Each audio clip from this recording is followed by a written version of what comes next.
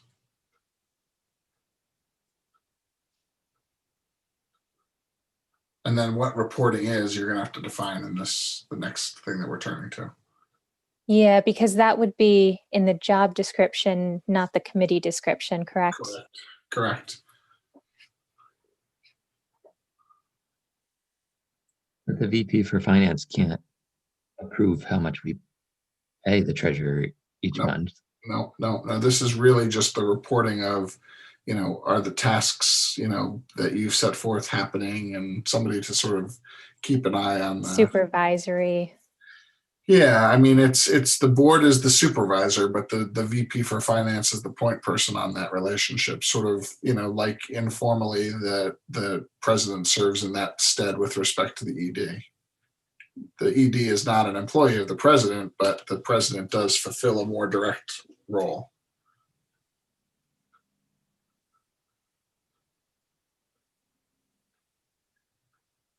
So then if we're leaning in that direction of putting the VP for finance as a point person in the treasurer job description, would that mean that we would be leaning toward taking it out of the committee description? I'm not looking at what you have, but I don't see it in the one that I've got. Am I just missing it? Well, do we have a VP for finance description? Oh no, I'm sorry. I was saying if we're going to put that the board treasurer reports to the VP for finance in the treasurer description, then would we be taking this bullet point out of the committee description that we're currently working on, that we've been discussing, because we're not sure whether or not we want to put something in the committee description. Right. I understood what the question you're asking, but what I'm asking is, have you added it? Because it's not on what I'm looking at. You're looking at the committee description? Yes. It should be the highlighted one, be responsible for supervision of the board treasurer, including maintaining the job description for the position and initial interviews of candidates. I mean, you're talking about that big purple thing sitting right in front of me, Sarah? How dare you? I must have read that 3 times and read right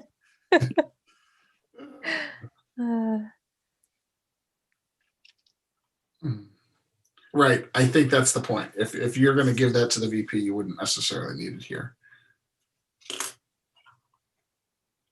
Any thoughts on that from my fellow committee members? I think it's always helpful if there's one point person as opposed to a committee supervising.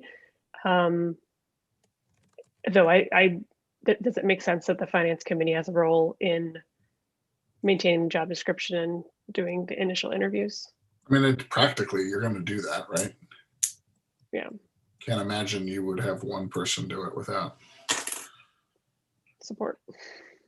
So maybe we delete the first half. So the committee wouldn't be responsible for the supervision of the board treasurer, but the committee would be responsible for maintaining the job description of the treasurer. And would the committee also handle initial interviews of candidates? Because if this is an independent contractor position, it wouldn't go through the personnel committee. I would think that it would start with finance, and then maybe a second interview would be the executive committee.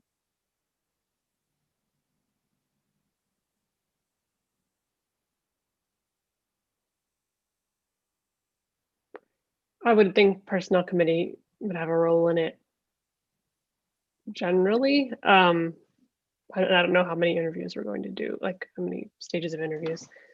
It would make sense to me that the finance committee has a role in that along with staff. So I guess, can we agree to delete the first part of the bullet point, that the committee wouldn't be responsible for the supervision of the board treasurer? That makes sense to me. Yeah. Okay, so then be responsible for maintaining the job description of the board treasurer.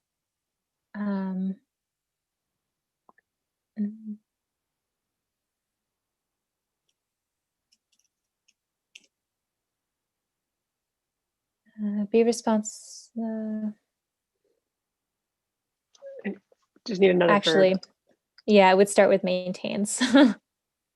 Right? Maintains.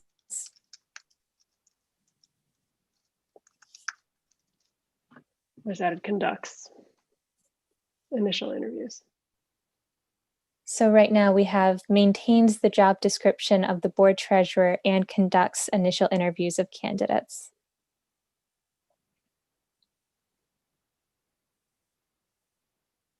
On an ongoing basis. I think that sounds good.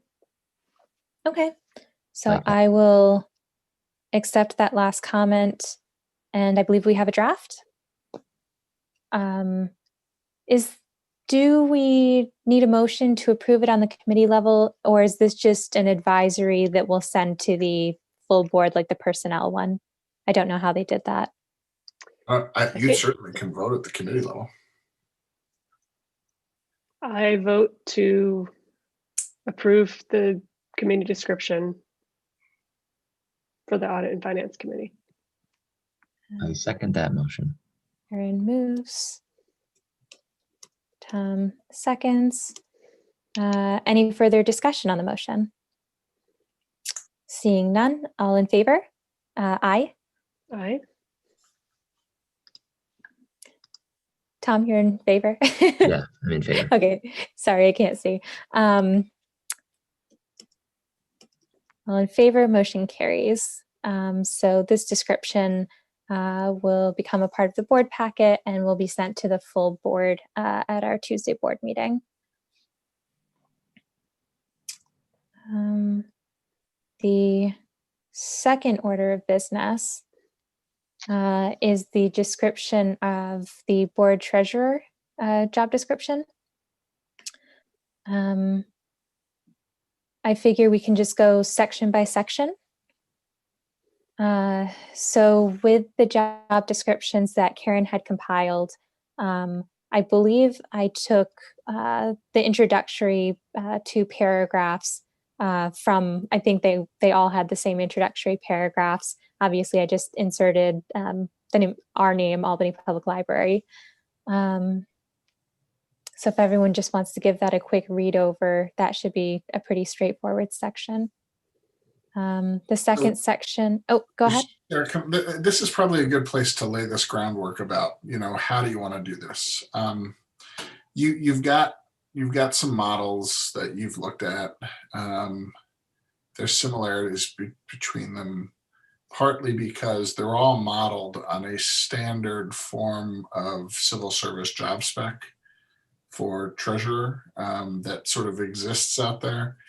It's not unlike the school district treasurer one that I sent around. It's sort of got the same stuff. So the question is you guys for a long time employed Chuck as an independent contractor. And indeed, when he first started, and Adam, you might have some insight as to whether this was true towards the end or not, but when he first started, he was doing this for others. He wasn't just doing it for us. So that's why that was totally legit. He had a small business that he was, doing some of this work for. And so he didn't want to be an employee. He wanted to run it through his sole proprietorship. I don't know if that continued towards the end or not. But that's how he ultimately started as an independent contractor with you guys. The controller's office for the last few years has been sort of on a tear to have treasurers be public officers. And while it's not impossible to have an independent contractor be a public officer, particularly if it's just a person, it does look a little bit more neat and tidy if it happens to be an employee of the organization. And so you're seeing more and more of the job descriptions sort of err towards that model civil service job spec. And certainly if you decided that we wanted the person truly to be an employee, they would be a civil service appointee, although they'd be exempt. So it really wouldn't have any, it wouldn't matter at all. They'd still be, at your at your pleasure or what have you. And I know that you guys were sort of asking some questions about, did we have to do it one way or another?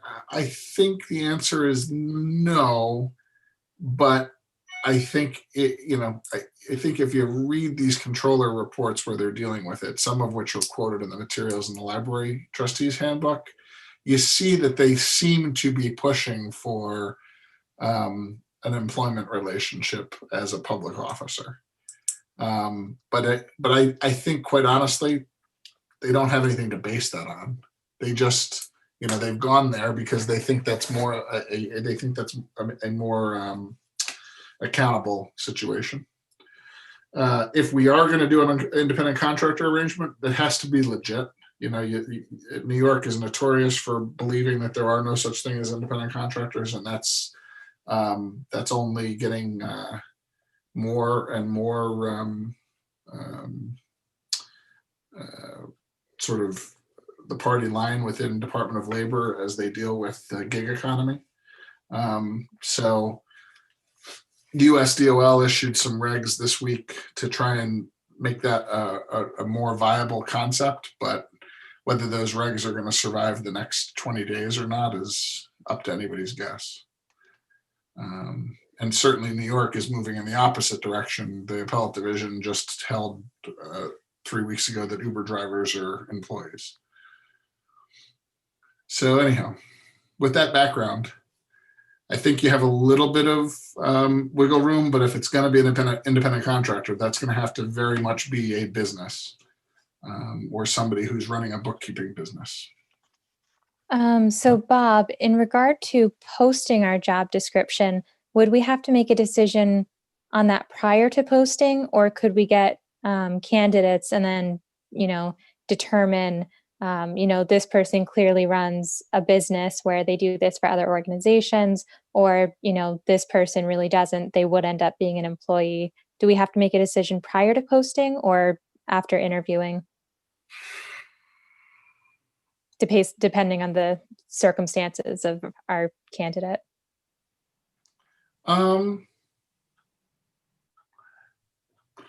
Could you come up with an announcement that opens it up to both categories? Probably, because you don't have to post in accordance with any particular civil service rules because it's exempt. Exempt, right? It's a weird thing, right? Because the two things are in opposition to one another. You can't. A lot of people you wouldn't be able to hire as independent contractors. Some of your candidates you wouldn't be able to appoint as an employee. So it's a little strange, but I guess I'm sure we could come up with a way to do that. Okay. Yeah. I mean, I just figure. Although if you did nail that, if you knew what you wanted to do, it would be easier to. It would be, you could very clearly set forth a job spec that made it, that followed that decision. Yeah, I mean, my interest, I just want to find the best candidate. And like you said, I know for some people, one way works better than another. And I can just see getting candidates in both boats, so I really don't know. The only problem I foresee is if you put it out there and you're willing to take employees or independent contractors, you could get Joe Smith who comes in and says, yeah, I'd like to do this. I'd be really good, but I only want to do it as an independent contractor. And Joe Smith isn't doing this as an independent contractor. He's just, doing it as Joe Smith. That'll be tricky. I think it would be up to our review. And if, because I'm somewhat familiar with the standards. And I mean, as an independent contractor, Joe Smith would have to have a website holding himself out to do this work for hire, I don't know. It's the problem with the test is not a test, right? It's a presumption that you're not, and you have to disprove it. So you just, when we get to a candidate, unless it's a business, Acme bookkeeping, right, I would tell you don't want to go independent contractor.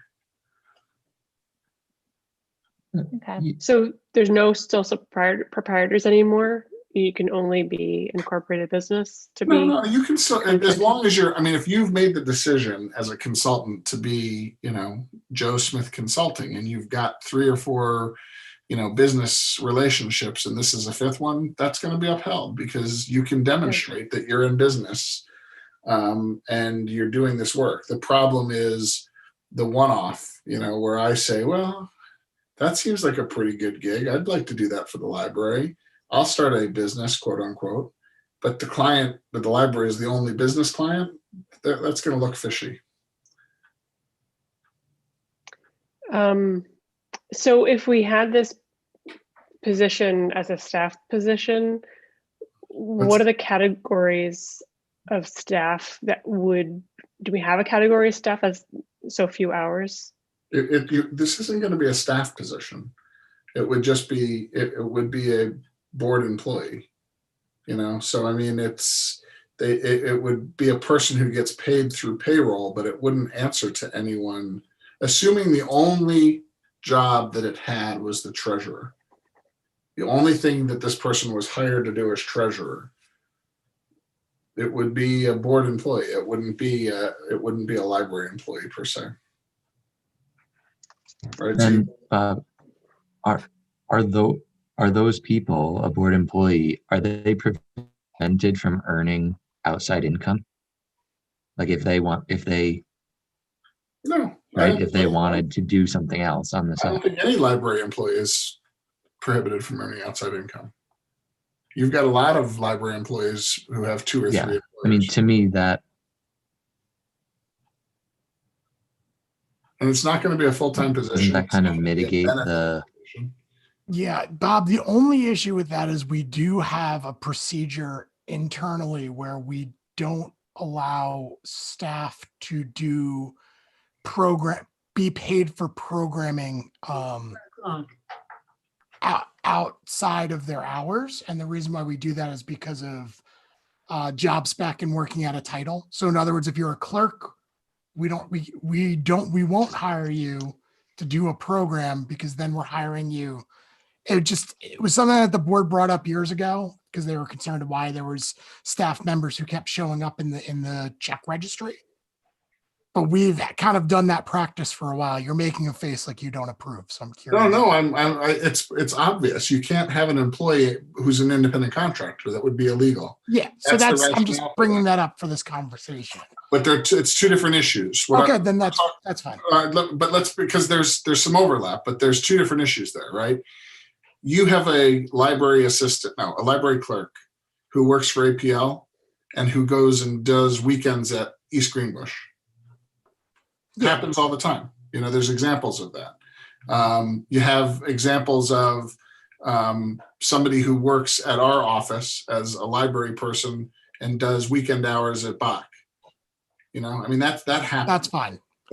That's not what we're worried about. What we're worried about is if a person is an employee of yours full-time and is doing another side gig during work hours, that we'd have a problem with. Yeah. But this is what's this going to be? 7-8 hours a week if? I mean, that would be a lot, I would expect. I don't know what our last treasurer was doing when it came down to the end, but I don't think it was even a full day, was it?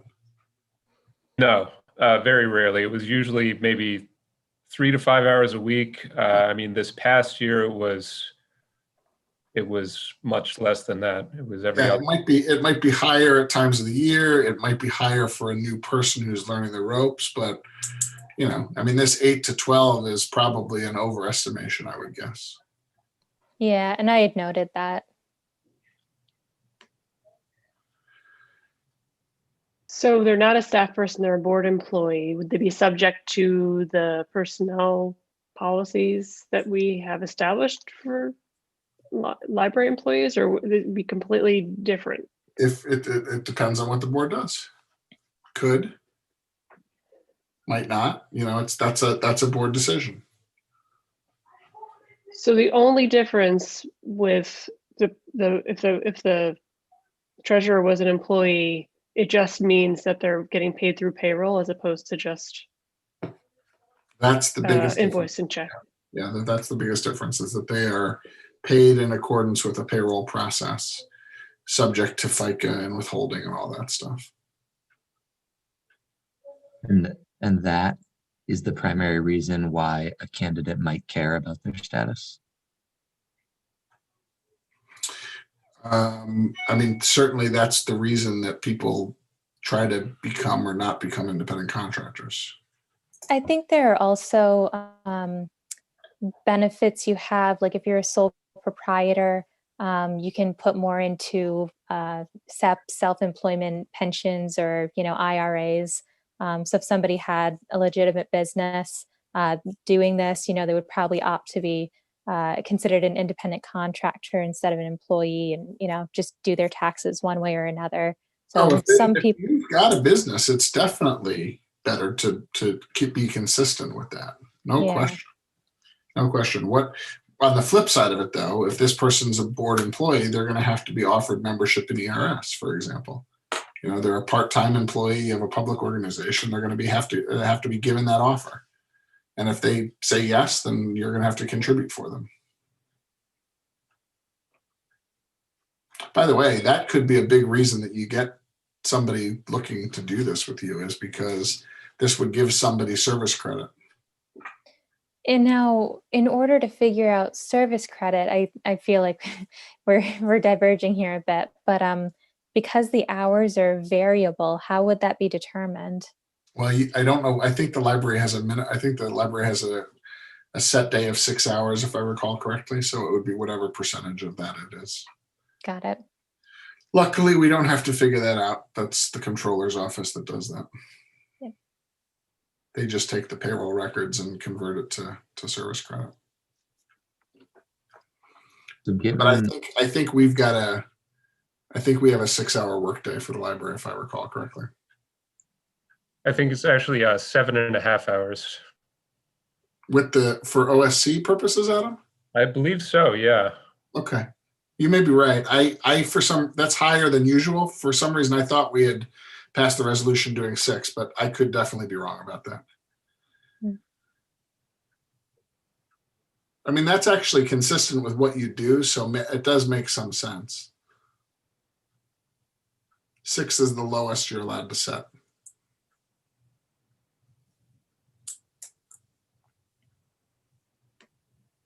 I think given all that, if it's possible to do a posting where we allow candidates who want either status to apply, and then we as a board weigh that when we make the decision, I think that would be the best option.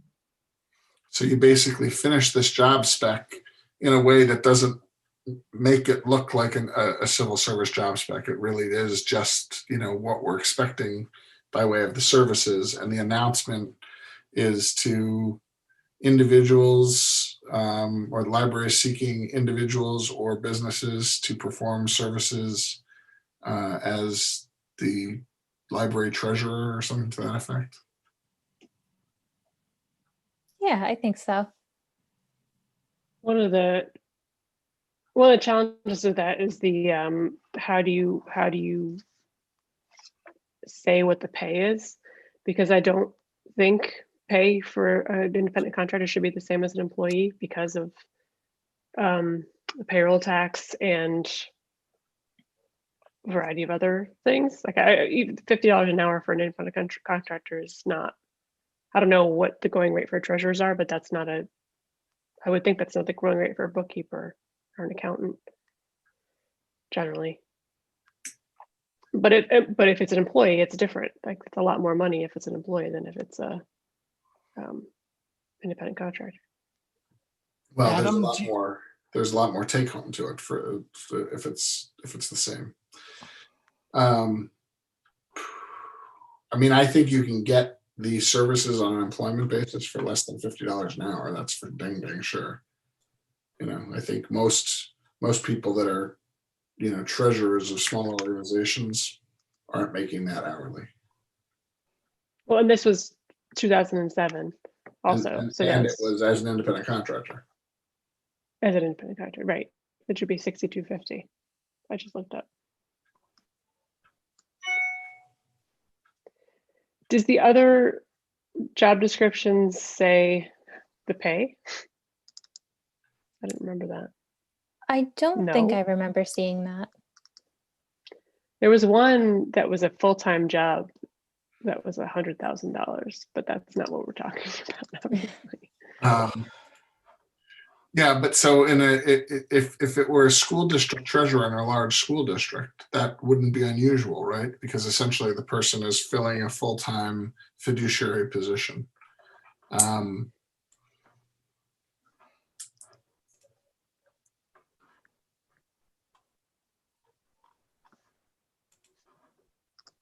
So what are, well, it's hard to know where to go. Should we talk about the duties for a little bit? Before we Yeah, talk about the mechanism? if we're okay with the first section, the general responsibilities, I was just going to say reporting. Is that where we want to put the piece about reporting to the VP for finance? Yeah, under reporting, under general responsibilities, the very opening line. Mhm. I'm not sure what the purpose of that is. That was I don't know, other but every other descriptions, description right? had it. And didn't the auditor suggest it be included? Or am I A misremembering? line about an independent treasurer?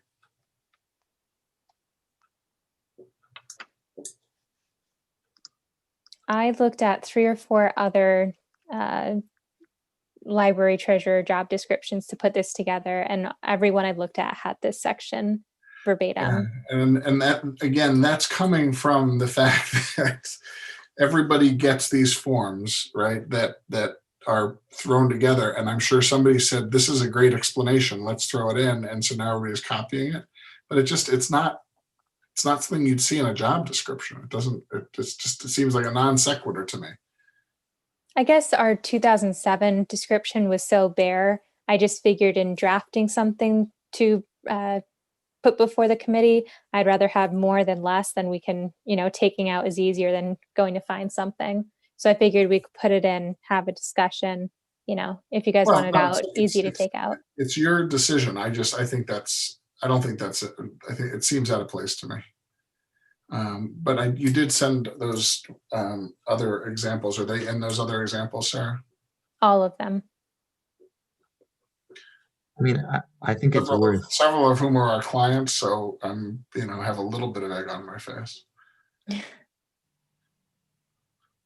I think what's written under reporting right now kind of does the same thing as that opening line.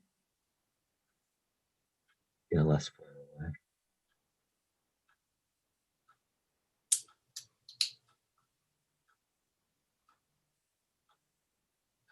So do we want to remove the general responsibilities section entirely, the first line?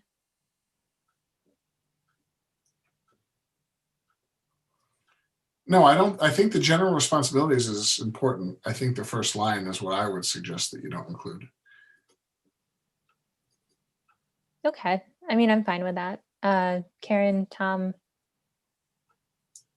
I'm fine with it too. Yep. It's gone.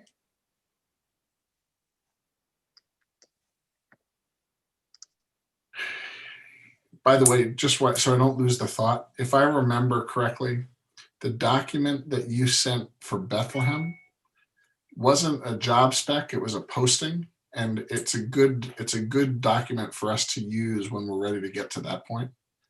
Mm. Yeah, because the posting is different than the description. They'll have a lot of similar information in it, but as I recall, that was a vacancy announcement. Okay. Now, Marjorie has a form of vacancy announcement that the library uses that we might want to look at too, but it's just struck me as something that would be useful. So then under reporting, is that where we want to add information regarding the VP for finance? Yes, definitely. Yeah. So right now we have the treasurer is appointed by the Board of Trustees on an annual basis, reports to the Board of Trustees and serves at their pleasure. We can add. Maybe you could add he or she will work with the Audit and Finance Committee on a monthly basis and will be directly supervised by the Vice President for Finance, or operationally supervised or something like that.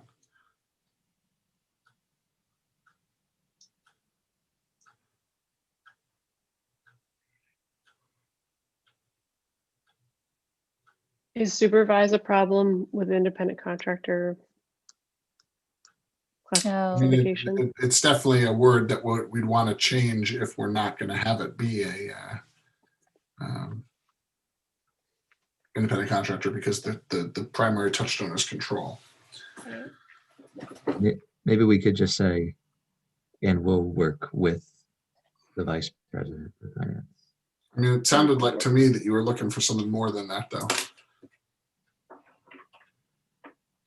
Yeah. I mean, even though people are independent contractors, it's not like they can, I understand that they need to be independent and they determine how the work is done, but there's still a role of the They have to organization to report to determine someone. what work they do. Yeah, right. They Well, still they have to report get to it- someone.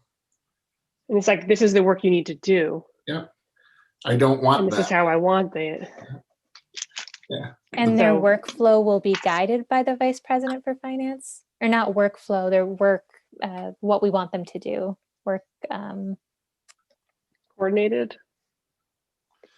I mean, you're worried about a word creating an issue that we don't know. We can always get back to that, Okay. especially if we decide that we're going to do an independent contractor. We can, we can fix it. By the way, if you end up doing an employee, you're going to have to change this to be a civil service job spec anyway. We have to have it approved by civil service. I think they'll give us whatever version they want us to use, and then we can include our pieces. That's typically how Albany works. Okay. Should we also make reference to Adam as a budget manager? Because obviously they'll work with him the most, even though their work is coordinated. the section is reporting. So I think under Okay. specific duties, the last point meets with the Executive Director, Business Office, Audit and Finance Committee, and the Board of Trustees as requested. And Adam's Okay. part of the Business Office. Yeah, I mean, you could add a bullet that says coordinates with the, director of budget or whatever easily too.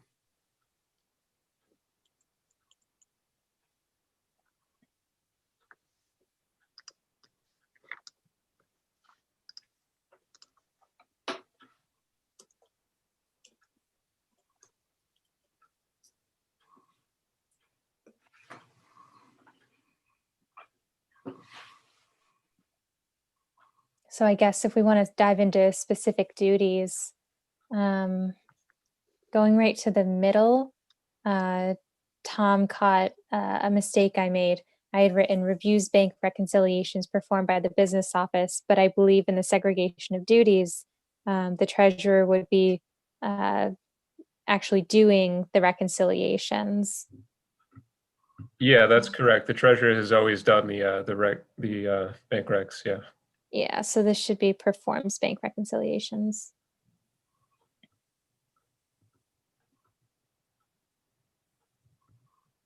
And presents them to the board.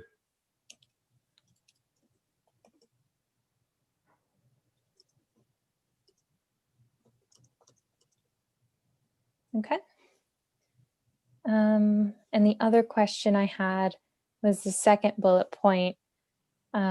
Signs all checks in accordance with the policy. We currently have the policy written into the job description, which is just long.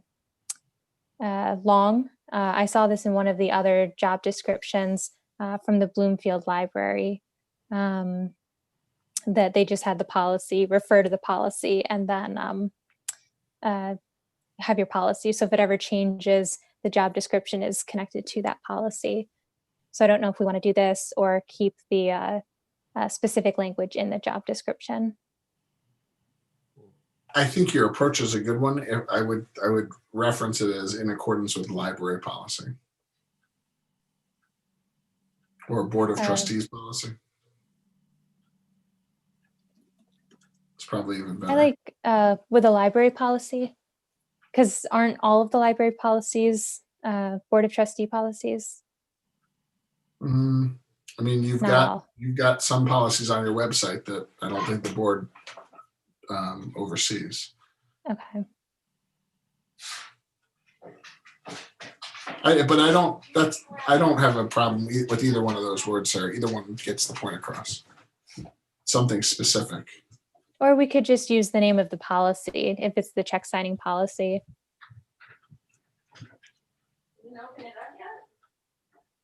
Does it exist? I believe so. Let's see. Do you know Adam or Scott offhand? That doesn't sound right to me.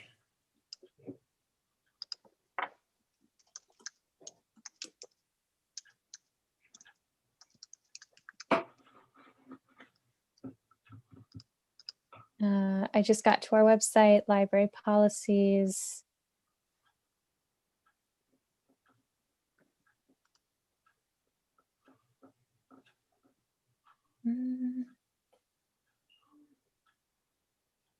Oh, not public facing staff.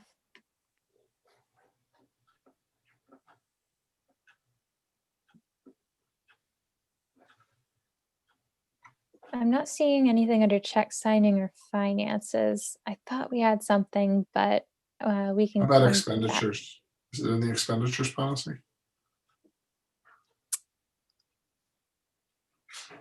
I don't see an expenditures policy.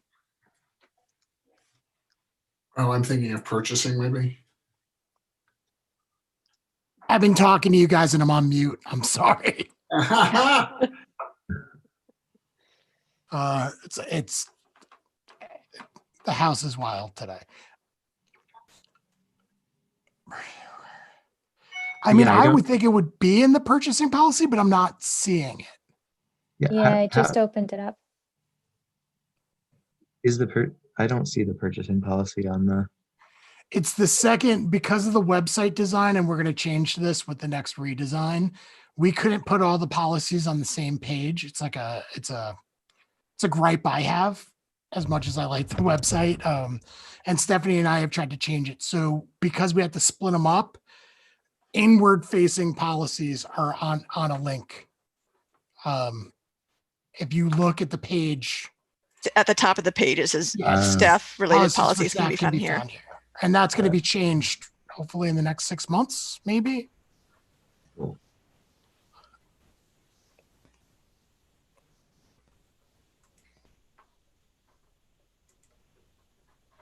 So I'm not, wouldn't be in the investment policy.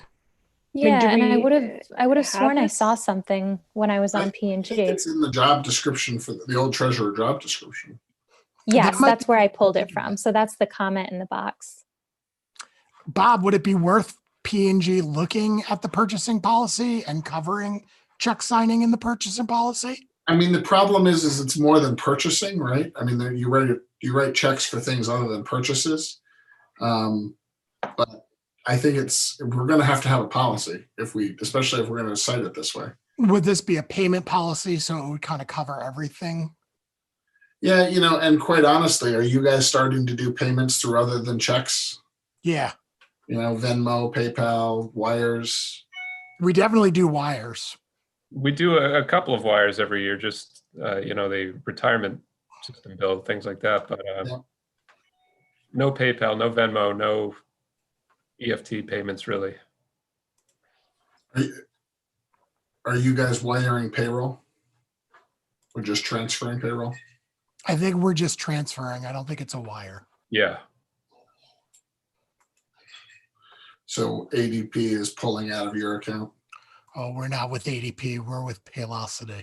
Oh, that's right. Excuse me. I remember that change. But Paylocity is pulling out of your account? Yeah. I That's believe right. so. Okay. Yep. Well, nothing that could ever go wrong with that idea. We've had a couple hiccups there. So I think the whole payroll world is, under scrutiny after my payroll. Well, yeah. Well, we wouldn't use such a company as who we're referencing. So Sarah, that's the only place it comes from, is that old 2007? Apparently, I mean, I really would have sworn from my time on the P&G committee that I'd seen it somewhere, but I just I can't put my hands on it right now. Yeah, So it's in our old treasurer description. I can't think of where else it would be. And is this practice? Like, is this practice? So if checks over $2,500, the treasurer and Scott sign? Yeah, okay. Yeah, No, it's the that- double. It's I don't know if it's over. It's whatever. And basically, Adam Seems shows like a up. small amount. It's Yeah, over Adam show- 2,500. It's Yeah, 20. Adam shows up in my Yeah. office and says, "You have to sign these checks." I never know what the amount is. I would have. I only have two. I only have two phone numbers memorized in my head, so can't expect me to remember numbers at all. Now that we're talking this out, I'm wondering if this was something that came up in our meeting last year on this topic, and I feel like we also said it was low back then, and we were considering moving it up to 5,000. Does that ring any bells, or am I just making that up? I think that was a discussion. Because now that, like, hearing Karen say that's low, that just, it's deja vu to me. I feel like we had this conversation. I feel like we had this conversation when we looked at the last time we looked at the purchasing policy, and I think the feeling was, even though it's low, it's better to kind of have that secondary check.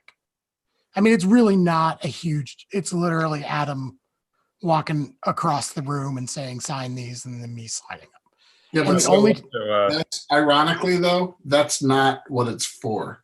Like if that's well, I'm check everything. right. I'm if- aware of what I. Yeah. No, but the point is that that's the whole reason you have that policy, is that the check is big enough that two people pay attention to it.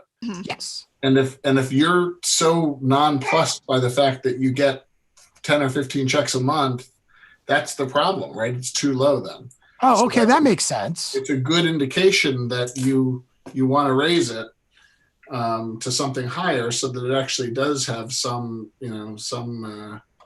solemnity. That's a really good point. I will also mention that the check stock, of which we still have hundreds of checks left, actually have that language printed on them that checks over 2,500 need to be signed by two people. So we'd have to throw out hundreds of dollars worth of check stock if we were to change the limit. How many hundreds?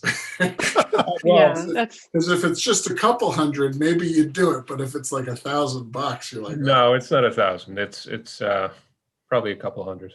Hey, Adam is doing his due diligence and That making was- sure that that we was a good spend point. money correctly. How long would it take us to get through those checks? How many months roughly? Well, actually, no, it's more than a couple hundred. I mean, we go through 100, 150 checks a month. No, I So- think we probably have enough checks left for another year and a half. wow. so we have a year and a half to come up with a new policy. That's how I see it. Yeah, there you go. Interestingly enough, it's wise to print them on the check, but the bank doesn't care about that. Like that's not anything the bank's going to enforce.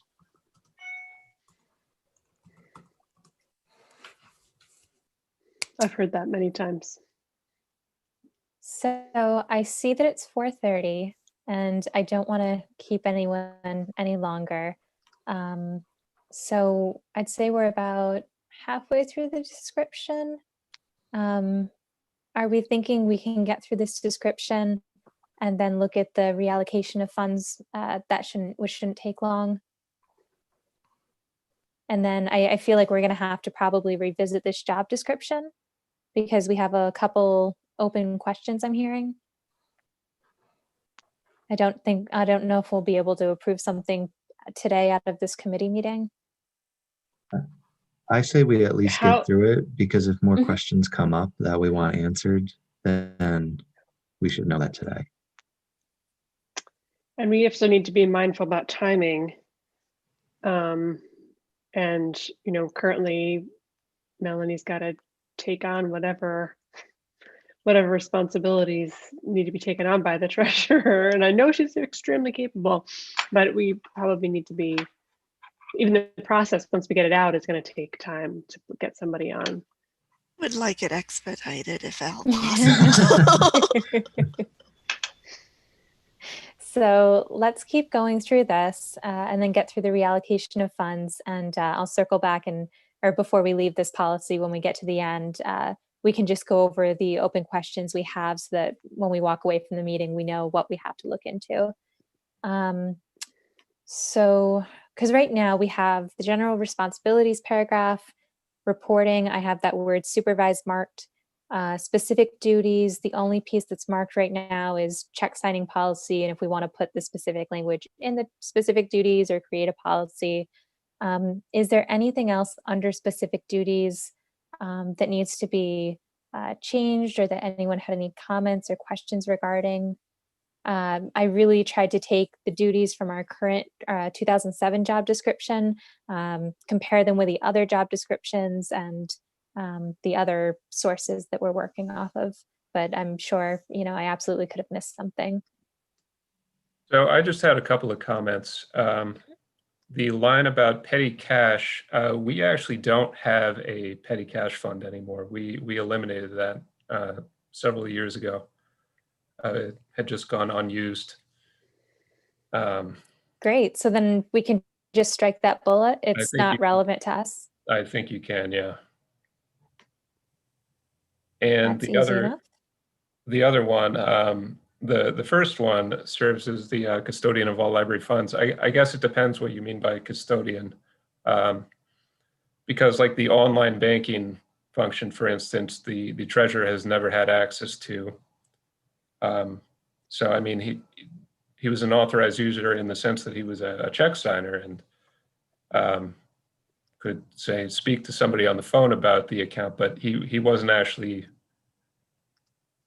maintaining any of the online banking functions. And that actually is something that we should probably conform to, because that is the thing that the treasurer should be doing, is having custody and control. That's the issue. And I know Mary had that set up backwards from the beginning, but I think that was partly because the two of them worked that out. But the whole idea is the treasurer should be the one with custody to be able to move money, and nobody else should.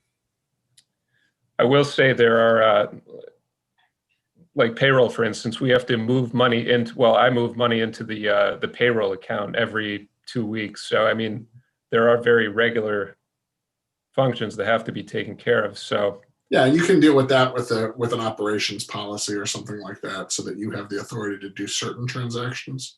But the treasurer really should be the primary person on those accounts. And also just it's very useful for me sometimes to be able to check our bank balances just day in and day out. And we have had just no reason that you shouldn't be able to. Checks clear, things like that. So yeah, no, there'd be no reason you shouldn't be able to have access. Mm-hmm.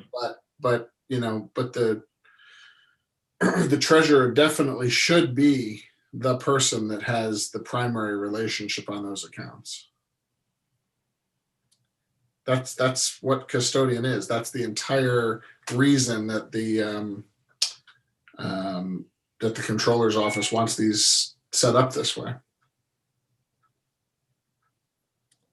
So is there, yes. So how do I agree with Bob, but how do we make sure that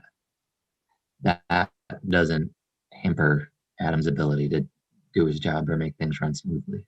Yeah, I mean, we're going to definitely have to take an inventory of what those roles are and list them all out and then figure out how to accommodate it. Because you're right, you don't want to upset apple carts, but you do want to get this right.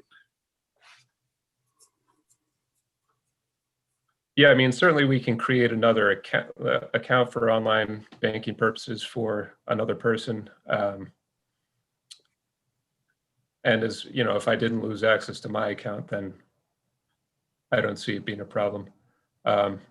The only issue is really what it comes down to is moving money into the payroll account. That's, if somebody forgets to do that, then the employees don't get paid, which is Yeah, it's a serious operational issue, right? yes. But I mean, again, that can be dealt with by a procedure. I mean, that's just the same way it's being done now. If you were to forget, it would be a problem too. Correct. You're just very reliable. We just have to set it up so that reliability is baked into a system. And if that means that you're still the person that does it, but you have a special authorization to do it, that's fine. Who are you banking with? KeyBank. Yeah. So are you guys using their treasury platform? I don't think so. Not to my knowledge. I don't know what that would entail. So when you log in, do you go into a website where you basically can see all of your accounts and their pending activity on them in at once? Yeah. Yeah. So I think you're using the same system we do, and it's very, very customizable. Like they can set up other users with specific authority to be able to do certain types of transactions. Sure. And certain people that don't have authority to do other than see, so that you have multiple people that can get in, but not everybody can do the same transactions.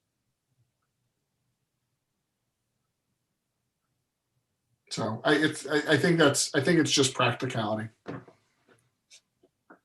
But as drafted, it's drafted in the proper format that the treasurer serves as the custodian of all library funds and is an authorized user on all financial accounts. I mean, that's It's the law, right? the idea.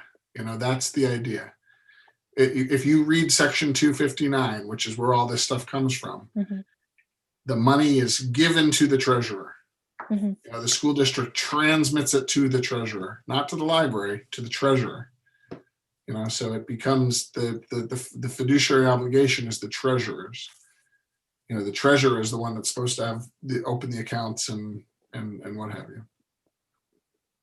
And that's the segregation, is because if you have the board who's approving the spending and the treasurer is a member of the board who can both approve and spend, you lose that control that's supposed to be baked in by the statute. Well, our question is not between a board member and a treasurer, but between a treasurer and a staff employee. And I think you'll find that what Adam's describing is very normal, that there's definitely some capacity to have an employee who has the ability to do certain things under the sort of general custody of the treasurer. And what you're talking about is Adam needs to be able to go in and look at things. He needs the ability to do regular transfers for payroll. And then he needs the ability to initiate certain special transfers a couple times a year. And the question is, do those need to be done in coordination with the treasurer or not? Or how do you write that policy up? It's really just going to be an operational policy.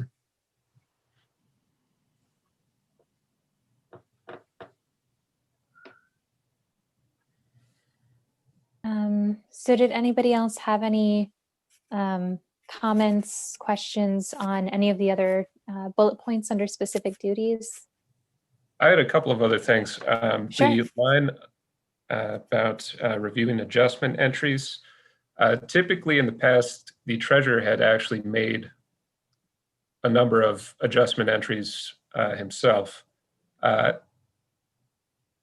It's my understanding that maybe should not be the case, and myself or another staff member should be the ones making adjustment entries. That was my understanding after reviewing everything, that the business office would make all of the entries and the treasurer's job is really to review. Yeah. So I do think that is correct. I just want to clarify that it would be a change. It would be a change. How? Okay. That's good to know. Thank you. And then you said you had another one? The only other one is the language that states send certified check register. It's I mean, I guess that's just semantics. I mean, they're signing this document that certifies the submission of the check register, but I don't know. Oh, should it be presents instead of sends, presents? But I think Certified that's, but Adam's doing that function, right? That was the point we talked about before. Like that's actually being done by staff. Right. The actual creation and submission of the check register to the board is being done by me, even though Chuck, the treasurer, was, certifying the check register on this cover sheet, which finance is also supposed to sign. So maybe, was this a bullet that I pulled from our job description, not the other ones? I might have carried it over because I Yeah, it's believe the possible only, because at the time we didn't have the function, right? yeah, because the only two reports that the treasurer has to submit to the board is the treasurer's report and I forgot the other one, but all of the itemizations can be and are done by the business office. So it would be a deletion of this bullet point, since this is a function of the business office, and it should be.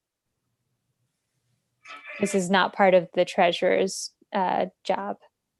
No, I wouldn't say it has been, no. Do they certify the check register? They do certify it. I mean, they just don't create it or submit it to the board. But yes, they would certify it. And obviously by signing the checks, they're certifying it. Approving them. I mean, that's essentially what they're signing off on this. I was going to say, I don't remember that form, but isn't that what they're signing off on, is that they've issued the checks in accordance with the register? That's right, yeah.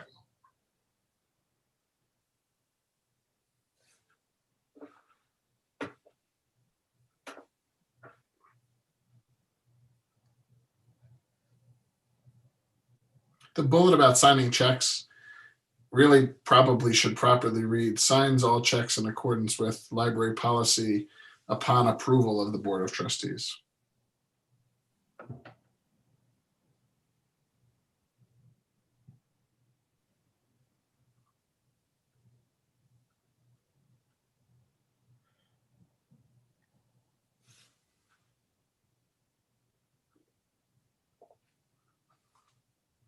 Okay, signs all checks in accordance with Library policy upon approval. Okay. But then what are we doing for the other bullet point? Sends certified check registers to the Board of Trustees for approval. I think you just strike that one. Okay.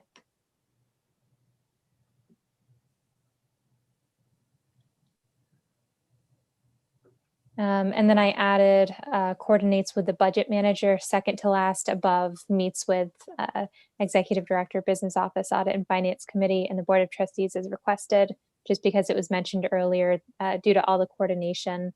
I just made it its own bullet point, since it's not just meeting, it's coordinating with the budget manager. Yeah, I mean, that's valid. Because Chuck would reach out to you to find time to come in. So whoever this person would be, they'd work with you to say, okay, I'm coming in this time, or I need this information, or. Yeah, and I mean, there's various things that we would coordinate on throughout the year, just getting information from one another. So, I mean, it's a valid statement. Anything else regarding any of the bullet points under specific duties? I just want to note that I'm not sure everybody saw it, but it was mentioned earlier that, or earlier in this process, that we should reach out to the auditors, and Sarah did that. And I don't know if everyone saw what they sent, or needs to see what they sent, or is interested to see what they sent. I think one thing they said, I know that they've done bank reconciliations in the past, the treasurer has, but that was something they said that the treasurer did not need to do, unless you need to do it for segregation of duties reasons. Was there anything else you'd point out in that, Sarah? You know, Well, that's interesting. That's a little inconsistent than the way the handbook presents that. Should I forward it or do you have it handy, Sarah? No, I mean, I think I Looking, 'cause I understand what you're haven't looked. saying. It's really whether the treasurer is doing the reconciliation is being driven by whether there's somebody else who is not themselves fouled by another duty doing it. Right. But I just think in our place, we don't have any place else to park that. Okay. Which handbook are you referring to? Just out of The library trustees handbook that Rebecca and Jerry did. that's what I thought. Yeah, it's the I want to say around page 95, 98 is Yeah, where they deal with this stuff. I mean, that's to say that's as much as I have a tremendous amount of respect for both of those individuals. They do fudge things, no question about it. Yeah. You know, this is a public meeting, Bob. Yeah. No, look, I understand. They're basically compiling information. I give them a ton of credit because it's extraordinarily helpful. But I think either one of them would tell you, you know, we're compiling information. We're not telling you what should apply to you. Yep.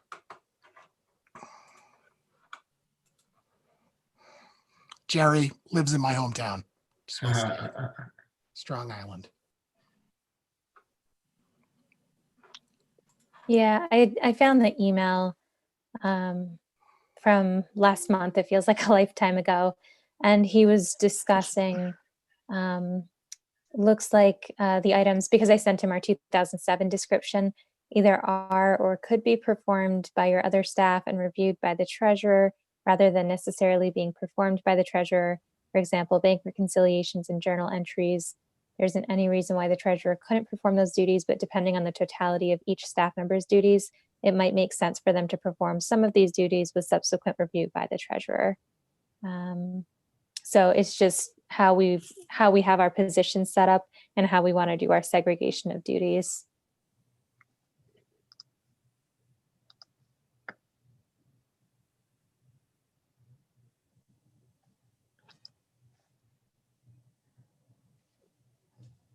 So it sounds like we've covered everything then that they raised, or they didn't, I mean, they didn't really raise much. Yeah, I think so. So right now we just have, so I still have the two things highlighted unless we can unhighlight that library policy, but I mean, we have to remember to put that policy somewhere else, create a financial policy about the dual check signing above $2,500. But our description might be okay as long as that other policy is created. And then the supervisory language. Then that would bring us to the expectations section. So this, I took a little bit of what we had and expanded it based on the other descriptions. I tried to, you know, give people a realistic view of what the position at the Albany Public Library under the Board of Trustees would be like. It needs to be capitalized. So just telling people APL School District Library serves a population of approximately 100,000 with an annual budget of approximately $10 million. The treasurer will be bonded pursuant to a surety bond in the amount of $1 million obtained by the Board of Trustees, which is already just there for a second. Oh, sure. So you use the word surety bond, and it definitely is a type of surety bond, but I think the actual bond that's issued is a public officer's bond. Okay, because I think we have surety in our current, in that 2007. I'm sure you do, because that wouldn't have been focused on what you had. You didn't have one at that point. But I think we're actually procuring a public officer's bond. I guess my point is we want to call it whatever we're actually getting. Okay. And I've added a comment. different insurers issue different things. Adam, do you remember what we actually get? Yeah, I believe it is. It's a CNA surety bond that we got for the treasurer. I'm trying to find some documentation on it. I don't. Yeah, so whatever we're getting from our carrier is what we should list there.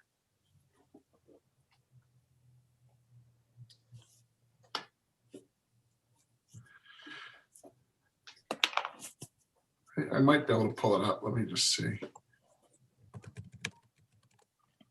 Well, you're looking at that, Bob.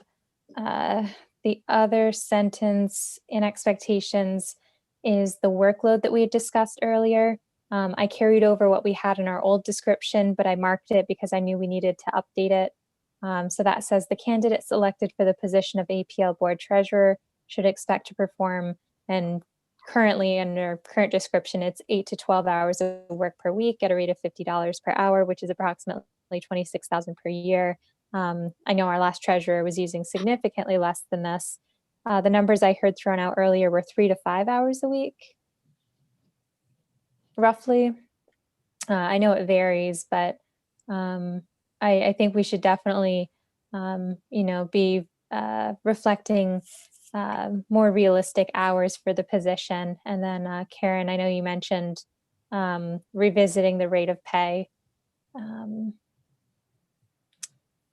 So I guess in regard to those two pieces, would we want to reflect 3 to 5 hours? Would we want to strike this completely because it's going to depend on the candidate? Someone made the point earlier, if they're learning the ropes, it might take longer.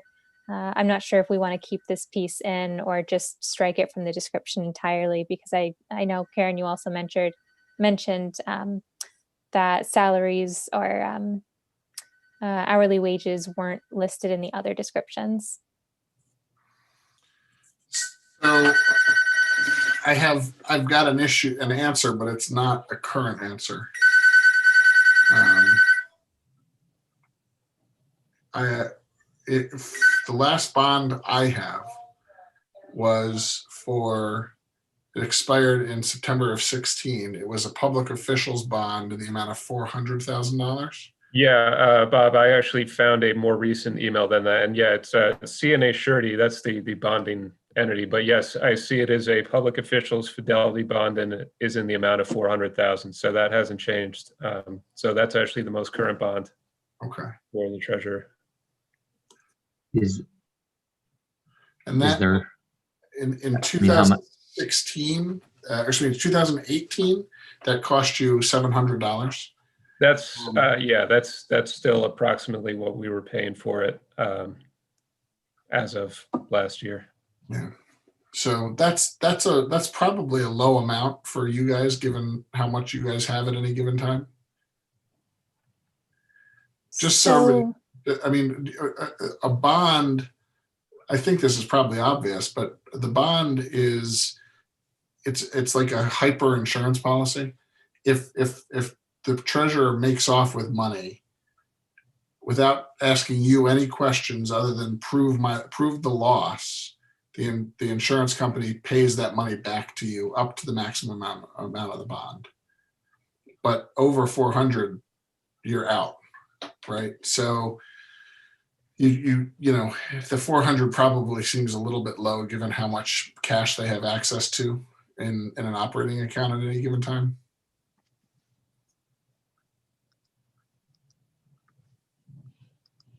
Sarah had put $1 million, and I think I thought $1 million was in my head for some reason. Yeah, that makes a little bit more sense. Although that was what was in our old description, and because I remember we also talked about it last year.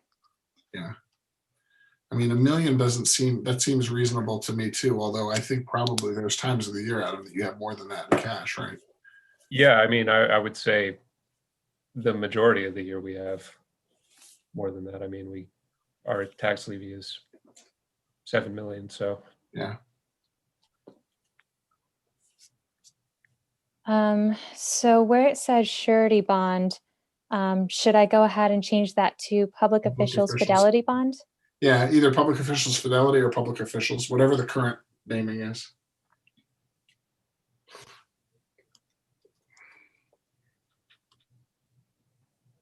And so, Bob, you're suggesting that maybe we should go more like 5 million or? Well, that's going to get expensive. 10 million. That's going to be pricey. I mean, that might be a good question that you could talk to the auditors about. There's nothing in the public officers law that says what you have to set it at, but I think that there are some rules that people can sort of apply, and it really has to do with how likely are you going set an amount that's unlikely that will not go, or that won't be discovered quickly is really what they're looking for. You know, so if somebody makes off it in one fell swoop, what's the amount that's unlikely to be missed?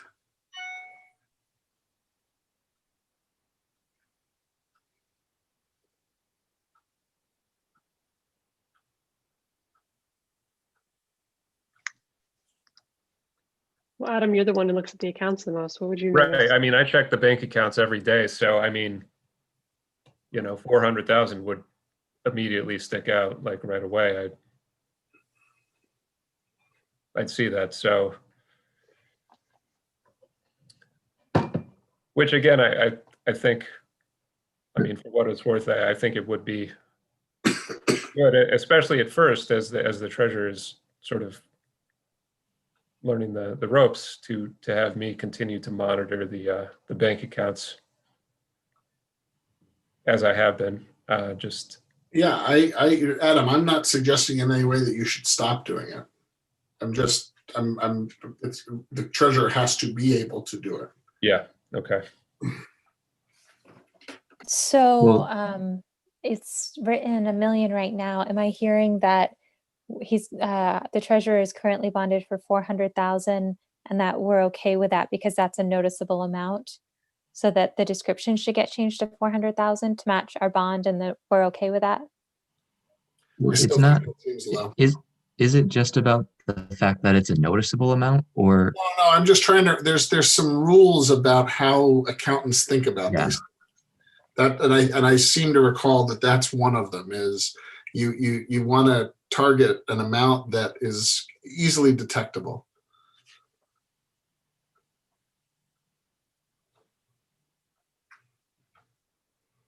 Yeah, I don't know. Maybe we ask the auditors, because the comptroller might have said something about this at some point. Well, that part I can tell you. There's not a whole lot about this. This is under the public officers law. It's in the board's discretion to set. There's not a whole lot of guidance out there in the law for this, but I have talked to auditors before, and they've sort of rattled off some things that they think about when you're talking about that stuff. It seems to me that given how much cash that you have on hand, a $400,000 bond for your treasurer just seems low. You know, they could easily,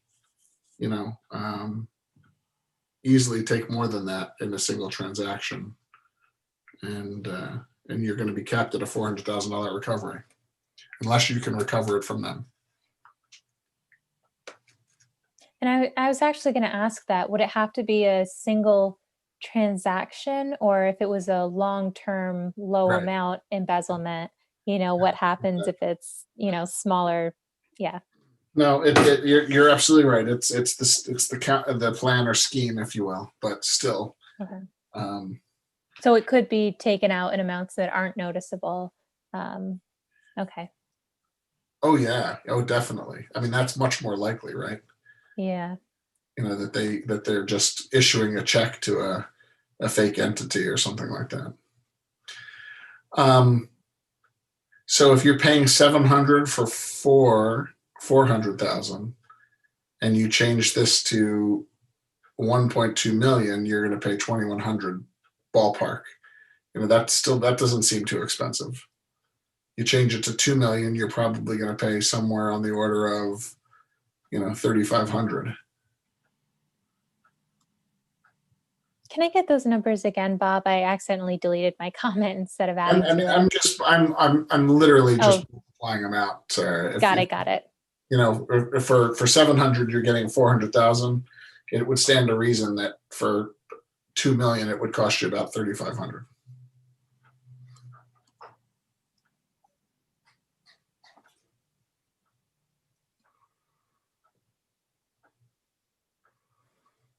By the way, though, the other element of this too is the person has to be bondable for that amount. So there may be a reason that 400 was chosen. What determines somebody's bondable level? They have to fill out an application with the with the surety. Is that like a criminal background check or something else? It's all of the above. You know, it's not on like a credit application. I mean, it wouldn't look at their personal finances or credit, would it? Sure, sometimes. Oh, okay. Hmm. Look, we need to get some advice on this. We should probably talk to the auditors and see if they have thoughts.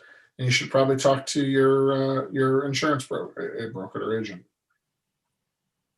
They may tell you, look, if you keep it below $1 million, it's an easy thing to get approved. You go higher than that, and it's going to be a level of scrutiny that some people aren't going to pass. Mhm. Mhm. Of course, it does beg the question.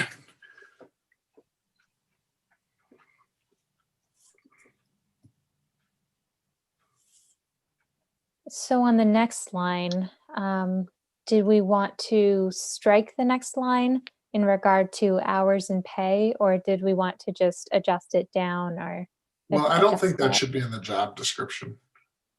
Yeah, it wasn't in any of the other descriptions. It was just in our 2007, so I carried it over. I think that we need to let people know how much this isn't a full-time job. I mean, we need to give a sense of Yeah, how much work I there agree is. with that. In the position vacancy announcement, you're going to have to talk in terms of how much time and what it costs. But again, this is the job spec. You know, the job description, it just seems out of place here. Okay. Civil service job description doesn't have rate of pay or anything like that.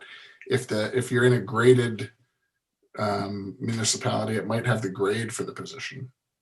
It's 5 o'clock.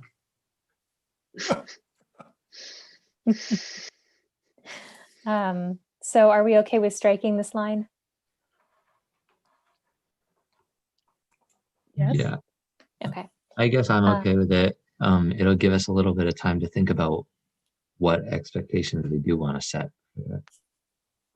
Yeah, and Adam, if I feel like you have the best sense of how much time this should take, or you know, given the work you want this person to do, or we all want this person to do, but you have the best sense of how long it will take.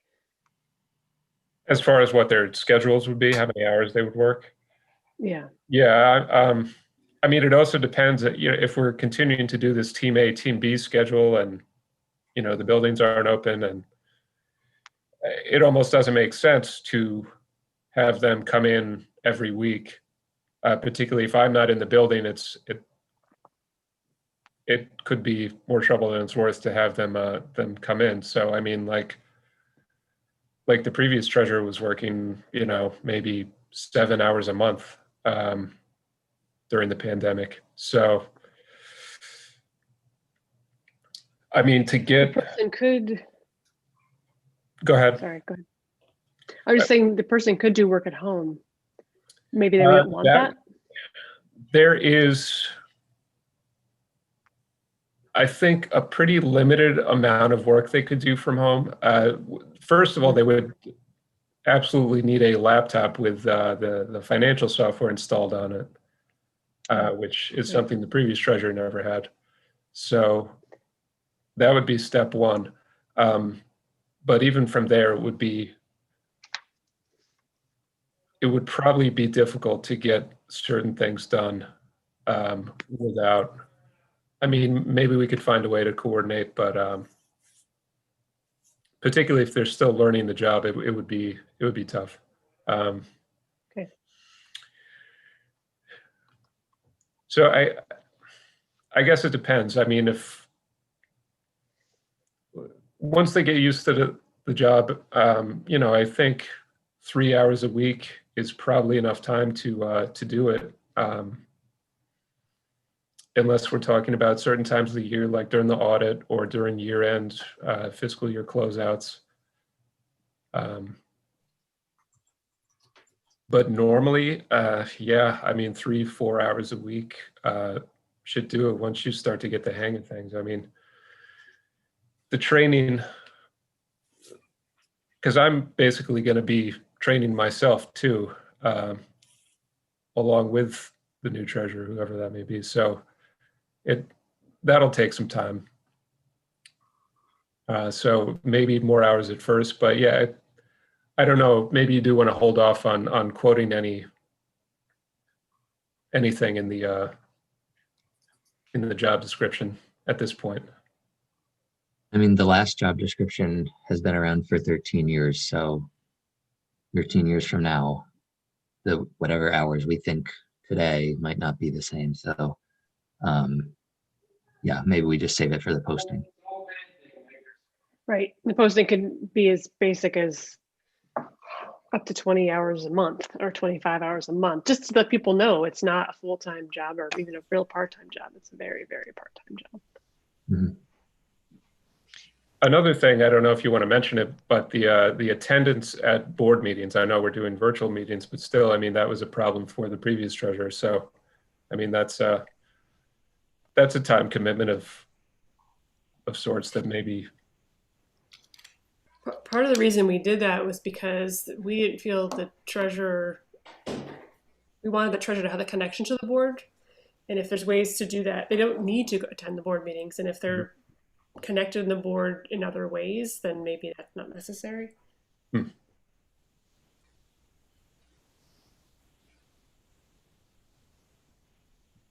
I mean, I know I'm one who believes this person should be at the board meeting, but really they are your person to answer questions, so that that Adam, myself, and others in the administration are not misusing funds. Yeah. And reporting that to the public. So, but that's a philosophical opinion from the director. Yeah, I think when we were doing in-person meetings, we did often have questions at board meetings for the treasurer. And while we've been doing virtual meetings, we've had questions for the treasurer that haven't gotten answered. I think it's definitely preferable if the treasurer attends the board meetings. I will tell you, of all of the libraries that I represent and all the school districts I represent, I don't think I can think of one where the treasurer actually goes. But it doesn't mean that it's not a good idea. I think it's unusual. Do you represent any other libraries of our size or larger, or are they smaller? Well, there's not too many other libraries of your size or larger. We do represent them, but their boards they're operating on a completely different plane. It's very much a, sort of Board of Regents rubber stamping kind of operation. No, I could just understand maybe smaller boards not being as worried, but I understand what Scott is saying. This is our treasurer to the board, to answer, our questions. And we do have a fairly large budget. I think I'd like to second what Tom said. That how many times, think back of how many times you've had a question for the treasurer during a board meeting and how much smoother things would go if you did have the treasurer on site. But how useful were those answers?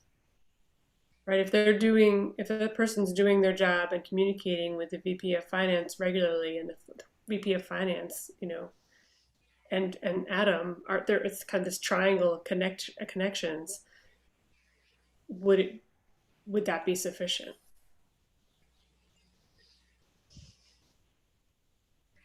I think one of the problems is if they are only working, 3 hours a week, it's just hard to stay connected and just in touch with everything that's going on financially within the library. So, somebody like myself or Scott, too, would have maybe more insight as to what's going on financially than somebody who's there 3 hours a week, even if they are doing these reports. So, certainly in 2020, it's been a difficult year for somebody working, 7 hours a month to really stay connected and be aware of everything that's going on financially.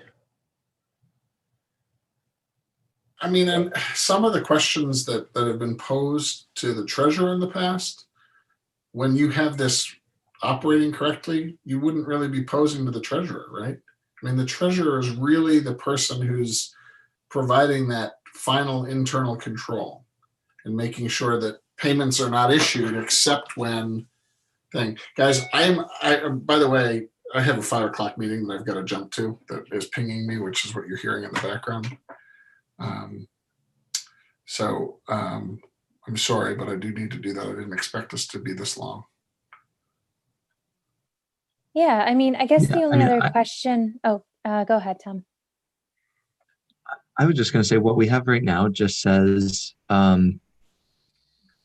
shall attend meetings with the Board of Trustees as requested in the last bullet. And I think that's perfectly fine. And I don't call them when you need it.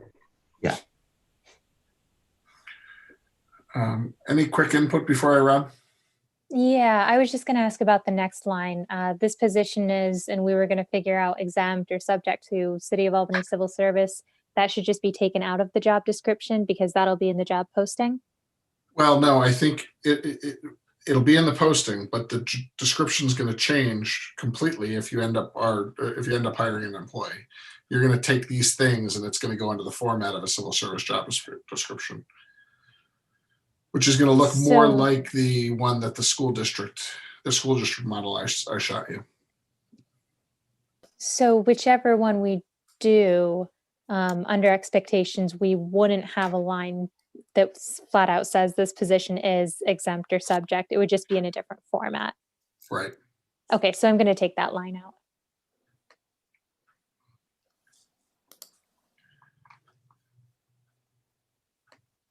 And then Tom, I don't know if you wanted to ask Bob quickly. I saw your note at the bottom regarding the assistant treasurer position. Yeah, I mean, I wanted to make sure that whatever we do with an assistant treasurer position, once we have a regular treasurer, I just wanted to make sure that what we do with that is best practices. And if we're doing this description for the regular treasurer, I just wanted to check where else we acknowledge that we can have an assistant treasurer and what that person's role is when there is a functioning normal treasurer, what that person's role is. I think that second part is definitely something worth discussing. I mean, I think that's an important aspect of it. When does the assistant treasurer get to act? I don't know that I understand this idea that it's not a best practice. Just in terms of the segregation of duties, I think. Appointing an employee in the role, you mean? Yeah. That's not a non-best practice either. Okay. That's a weird thing, and I'm not sure. It really comes down to you can't have somebody who crosses into accounting in the role, right? You can't have somebody who has their hand in cookie jars. Adam couldn't be an assistant treasurer. He has too many other touches on stuff. Scott, has a different role. It might not be a good idea to have your executive director be an assistant treasurer, but as long as the person doesn't have anything to do with finances, it doesn't make a difference. Okay, yeah, that really answers the first part of that question. But the second part I think is very important. I think you've got to define that, but I think you'll define it once you know what you're doing. And guys, I'm sorry, I really have to go. I'm late. Yep, thank you, Bob. All right, thank you, Bob. Okay, guys, I'll talk to you soon and we can follow up again if we need to meet. Sorry. No, it's okay. Thank you. Okay, take care.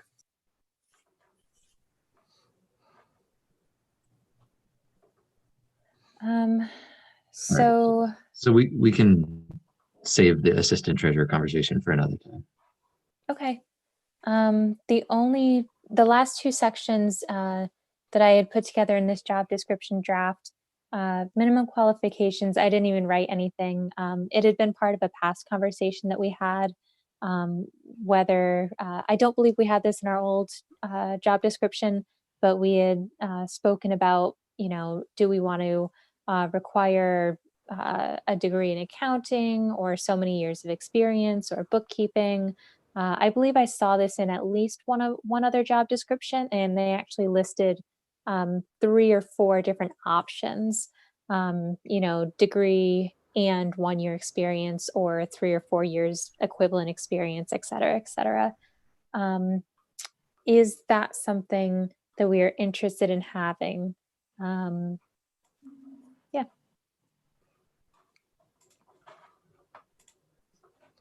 I have no idea. Yeah, I mean, me this neither. person would need to have certain kind of experience to be able to do the job, and how do we evaluate it without that? Yeah, and I was really surprised that we didn't have it in our last job description. And maybe, I know Bob just left, but I don't know if that's something that would have gone in a past job posting and it wasn't in our description. But I haven't seen anything because it wasn't in our job description. Has the treasurer always been Chuck? I do not remember. I remember where Chuck's office was when I was a librarian. So Chuck has been our treasurer since we rechartered, without a doubt. Whether or not he predates that or not, I don't know. But I think he was here when Marjorie started, and that was that's pre-rechartering. Yeah. Oh, okay. So who knows if there was a job posting or what it said. And I wouldn't even know the appropriate minimum qualifications. Like, I just have no clue. Yeah, I don't remember which one it was in. It was in one of the other job descriptions. Was it Bloomfield?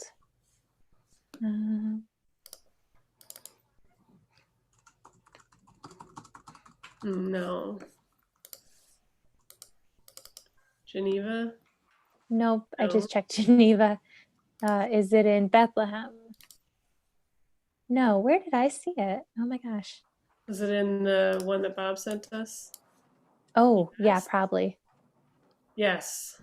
Yeah, because it's not in this folder. Which I'll put like, it in. And it was like 4 options, right?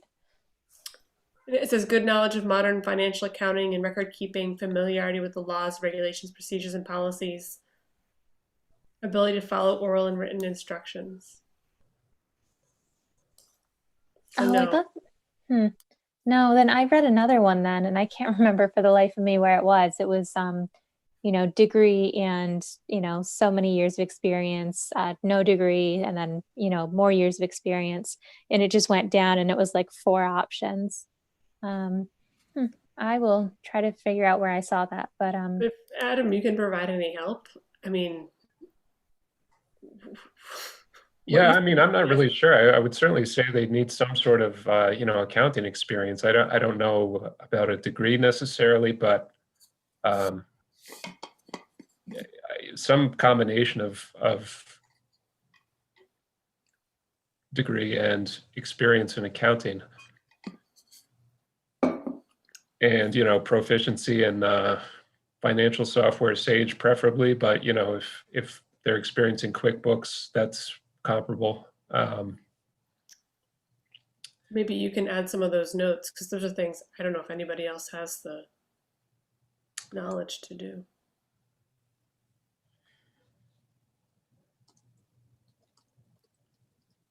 I added that one, proficiency in financial software, Sage preferable, because I know we've talked about that specifically in the past. And then education plus experience, question mark. Certainly, I would say that's half the battle is just the technological proficiency, with the software. If you have trouble with the software, then you're going to have trouble with the work, even if you understand the principles of accounting. So that's certainly part of it. But yeah, you definitely do need to have some sort of understanding of accounting, at least to do the types of things that the treasurer's traditionally done for us. Sarah, I just dumped in the description that Bob gave us, and if you want to help out, I can add the notes from that to the description, if that's helpful. Oh, sure, that would be great. Thank you. I will do that. And then after that, the only section we had was review, which we have on the bottom of all of our policies. So I just had a pretty straightforward, the Audit and Finance Committee of the Albany Public Library Board of Trustees will review the treasurer's job description annually prior to the appointment of the treasurer for the following fiscal year. And then an adoption date adopted by the Board of Trustees, whenever we adopt this policy. Obviously, we don't have to review it every year. I just wanted to give the most information. Then if we wanted to walk this back and just, review at our discretion or review on an as needed basis, that's fine too. Well, certainly more than once every 13. Yes. No, I just figured this is something that could be lumped in another meeting. So because the treasurer is appointed in July, I know we have a finance committee meeting in May to look at budget mods because the end of the fiscal year is June. So I just figured this could go in the May meeting. Okay, we already have to meet to look at budget mods. Let's just review the treasurer's job description. Did anything change? The bond amount, this, that, update it while we're sitting there in a meeting, and then discuss reappointment or appointment of a treasurer. And we're a couple months ahead of the game. That makes That sense. sounds to me. good.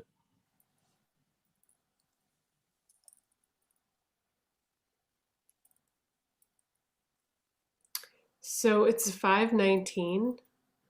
Are we going to do the other piece or are we going to adjourn? Do we need to do that? Do you want that approved at the meeting, Scott? I think we actually have to. I believe there is a time frame in which it needs to be done. I gotta find I had the memo up. Did I close it out?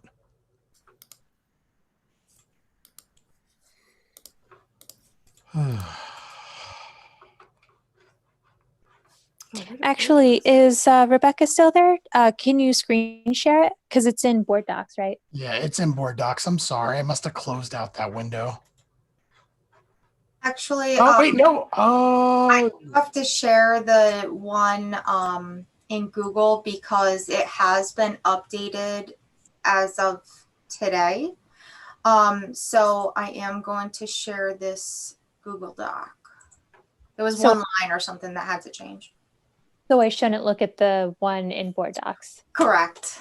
Got it. Not So a problem. I'm sharing the one that was there was like a line or something that was edited today. So that should be showing on your screen now. Can you zoom that a little bit? Oh, I'm sorry. Bigger? Yeah, maybe a little bit bigger. Thank you.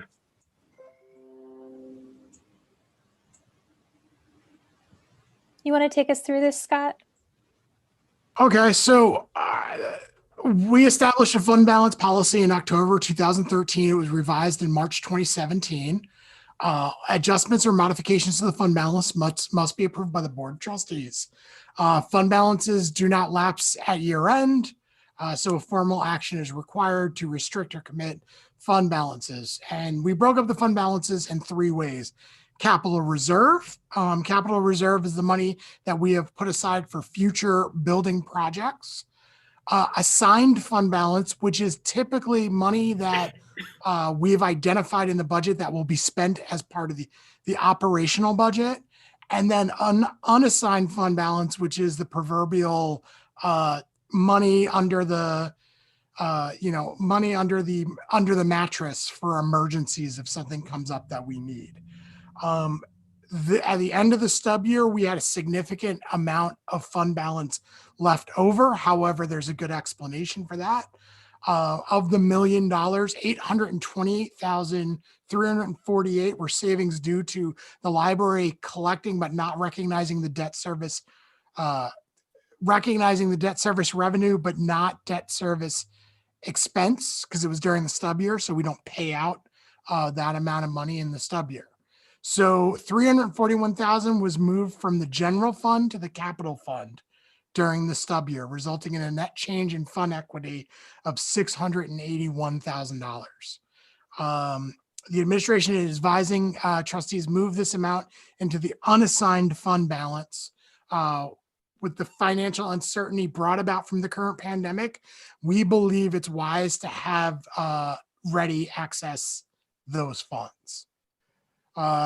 So it's the capital reserve at 3 million, assigned fund balance at 376,000 and change, and then the unassigned being at $2 million. Note the assigned fund balance represents the amount of fund balance usage we originally budgeted for the 2020-21 year, along with $202,000 of the prior year's encumbrances. So money that we have said we're going to spend that we haven't spent yet because we have not received those items. Adam, do you want to go any more in depth and maybe better explain the whole issue with debt service? Yeah, so the issue with the 828,000, this all came from the auditors, basically. That was one of the big questions that we had with the stub year, was how to recognize the, or really whether or not to recognize the debt service revenue and expense. So I was actually going over today some of the end of year adjusting entries that they made, and I think what happened was they went ahead and recognized the debt service expense of 828,000. Sorry, the debt service revenue as we would normally. And then for the expense, if you recall, Karen, you're probably aware, and Sarah too, you probably remember on the balance sheet at the end of 2019, we had something like 800. It was a little bit over 800,000 in the deferred operations income line on the balance sheet. So one of the auditor's adjusting entries was to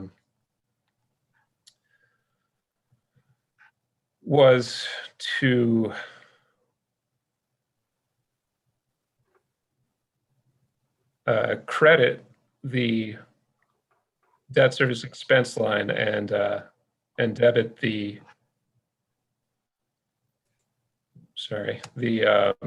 unrestricted fund balance line. So essentially they cleared our debt service expense by clearing that deferred income line.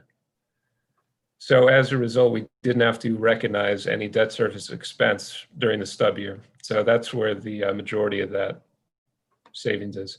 And all these numbers correspond with the audit. If you go back and take a look at the audit, page 10, you'll see the fund balance numbers. You'll see where I got these numbers from. And then if you go to page 37, you'll see where I got the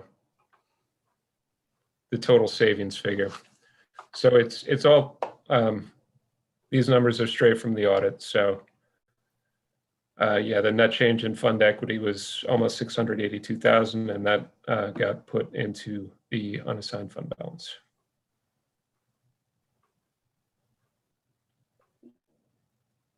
So we didn't have debt service expense revenue.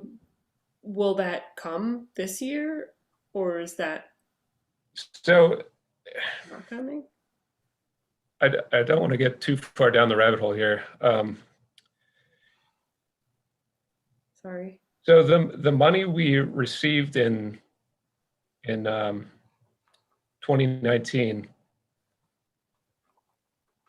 we recognized the entirety of that as revenue and expense in the 2019 fiscal year, even though part of that money was being used for debt service payments that took place in 2020. Okay. So essentially, this debt service amount is already done. The current debt service amounts on our current fiscal year reports are related to the amount that we got this fall, which is now in line with our fiscal year. It's for the 2021 fiscal year. So essentially, the auditors were able to cover the debt service expense that we would have normally recorded by way of clearing out that deferred income line. Okay. It's kind of confusing, and I think the auditors were a little confused by it too. But that's the conclusion they came to. So that's why that savings number is so high. But going forward, the debt service revenue and expense totals are going to match exactly. So that shouldn't be an issue from here on out. So, I mean, so our only option is unassigned fund balance or capital reserve, and you're suggesting unassigned fund balance is the best place, right, Scott? Yep. Rich, For now. that's fine. I mean, I don't have any question. I'll make a motion unless Sarah has questions. I'm just always confused. I'm confused by the other numbers, but that's really an audit. That's not related to this issue. This is the money that we have that is just unassigned and has no place to live. And it would be better if the board at least at least says where we put it and recognizes, and recognizes at the same time that this money is out there, and simultaneously that accounting is a mystical art that many intelligent people don't understand. Can we put that in the resolution?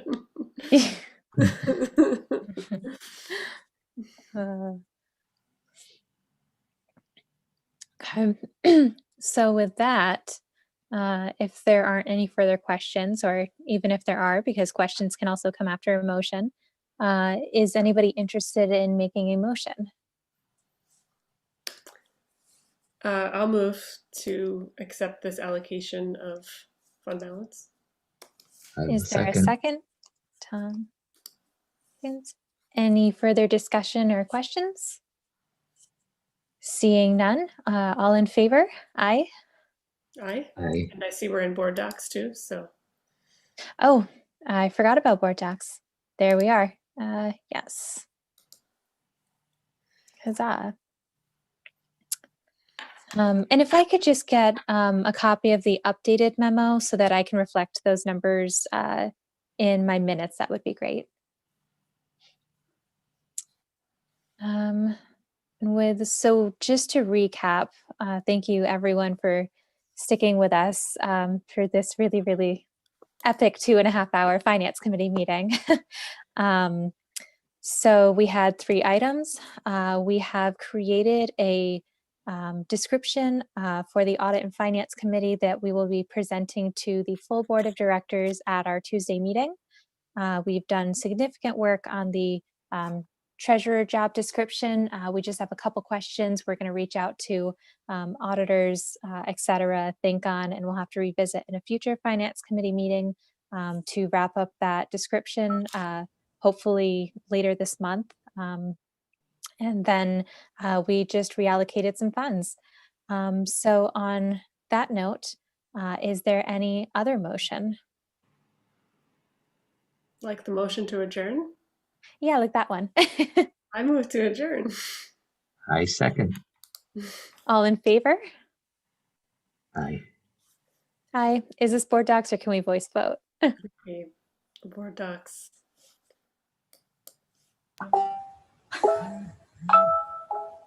There it is. All right. Thank you, everybody. I feel like we got a lot done tonight. This was a really, really productive meeting. So thank you. Thank you, everybody. Yeah. Yes. See everybody on Tuesday. Yep. All right. Have a good night. Good night. Good night. I Good night. Bye.